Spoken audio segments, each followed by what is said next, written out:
नमस्कार मित्रांनो, मी जिज्ञेश पुन्हा एकदा एक नवीन माहितीपूर्ण व्हिडिओ घेऊन यायचा प्रयत्न करतोय तुमच्यापर्यंत। आजच्या व्हिडिओचा टॉपिक असा आहे की येत्या वर्षात तुम्ही सोन्याच्या दागिन्यांची खरेदी केली पाहिजे की नाही केली पाहिजे, या एक वर्ष सोन्याच्या खरेदीसाठी थांबलं पाहिजे। तर मित्रांनो, ह्याच्याबद्दलची मी जास्तीत जास्त इन्फॉर्मेशन तुम्हाला द्यायचा प्रयत्न करतोय, जेणेकरून तुमच्या मनामध्ये असलेले डाऊट जास्तीत जास्त क्लिअर होतील। तर व्हिडिओ शेवटपर्यंत नक्की बघा, ही माहिती तुम्हाला आवडेल आणि तुमच्या मित्रांबरोबर देखील ही माहिती शेअर करा।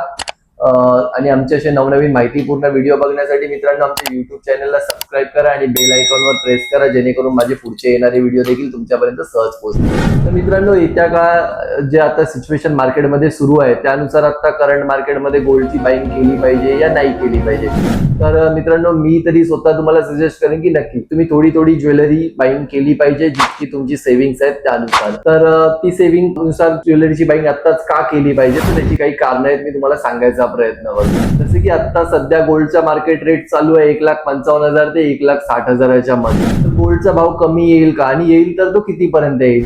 तर गोल्डचा दर जास्तीत जास्त कमीत कमी येण्याची शक्यता खूप कमी आहे मित्रांनो। आणि जरी मार्केटमध्ये अशी काही सिच्युएशन क्रिएट झाली तर 1,35,000 ते 1,40,000 ही एक रेंज आहे, ज्या रेंज पर्यंत गोल्डचा रेट खाली येऊ शकतो जर असं काही झालं तर। हे शक्यता आहे मित्रांनो, ह्याच्यावर श्युअरिटी नाहीये। बट गोल्डचा रेट वाढू शकतो का, तर 100% वाढणार, कारण की पास्ट मध्ये हिस्ट्री तुम्ही चेक करा तर गोल्डचा रेट हा कायम वाढत असतो। का, तर मित्रांनो गोल्ड ही लिमिटेड गोष्ट आहे, जी लिमिटेड अवेलेबल असते मार्केटमध्ये। गोल्डची अशी काही अवेलेबिलिटी नाही आहे की आपल्याला पाहिजे तितकं आपण प्रिंट करू शकतो या आपण पाहिजे तितकं गोल्ड बनवू शकतो, तर तसं नाहीये मित्रांनो, त्याची अवेलेबिलिटी खूप कमी आहे। त्यामुळे गोल्डचा येत्या काळात रेट हा नक्की वाढणार। तर तुम्ही तेव्हा गोल्ड घेण्यासाठी तुमच्याकडे तितकेसे पैसे असतील का, तर तुम्ही एफडी केलेली असेल, एफडीचा रिटर्न जो येईल तो एका वर्षाने तुम्ही जेव्हा गोल्ड घ्यायला जाल तितका तो आलेला असेल का, तर नाहीच मित्रांनो। तर जर तुमच्याकडे सेव्हिंग्स असतील तर नक्की आतापासूनच छोटा छोटा गोल्ड ज्वेलरी बाईंग करत राहा। जर तुमच्या येत्या 1 वर्षात या 1.5 वर्षात लग्न कार्य असेल या काही समारंभ असेल आणि त्यासाठी तुम्हाला ज्वेलरी हवी असेल तर ही शॉपिंग तुम्ही कशी केली पाहिजे आताच्या मार्केट सिच्युएशन नुसार? तर आताच्या मार्केट सिच्युएशन नुसार मित्रांनो, तुम्ही तुमच्या ज्वेलरीची बाईंग ही थोडी थोडी लिमिटेड केली पाहिजे। जितक्या तुमच्याकडे सेव्हिंग्स आहे तितकंच केलं पाहिजे। नंदनवन हे तुम्हाला कधीच सजेस्ट नाही करत की गोल्ड तुम्ही लोन काढून या ईएमआय करून खरेदी करा। आता मित्रांनो, ईएमआय आणि ह्याचं जे व्याज दर लागतात ना, त्याच्यात गोल्डचा रेट हा कधीच रिकव्हर होत नाही। गोल्ड हे ऑलवेज तुम्ही तुमच्या असलेल्या सेव्हिंग्स मधून खरेदी केलं पाहिजे, जेणेकरून तुम्हाला त्याचा त्रास होणार नाही। ते तुम्ही तुमच्या फ्युचर इन्व्हेस्टमेंटसाठी खरेदी करत असता। फ्युचर इन्व्हेस्टमेंट ही कधीच मित्रांनो कर्ज काढून करायची नसते। ज्वेलरी घेतली पाहिजे का घेतली पाहिजे, कारण की मित्रांनो आता ज्वेलरीचा जो रेट चालू आहे तो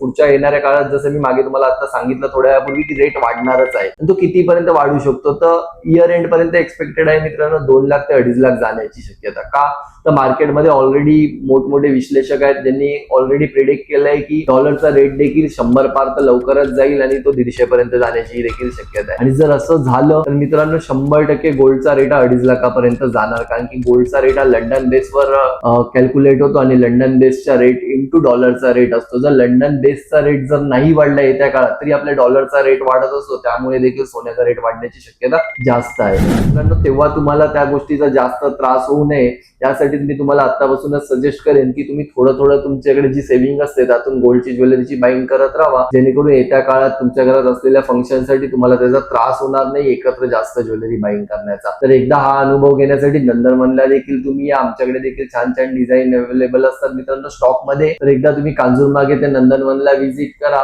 आम्हाला देखील तुम्हाला छान छान डिझाईन्स सर्व करण्याची एकदा संधी द्या। धन्यवाद।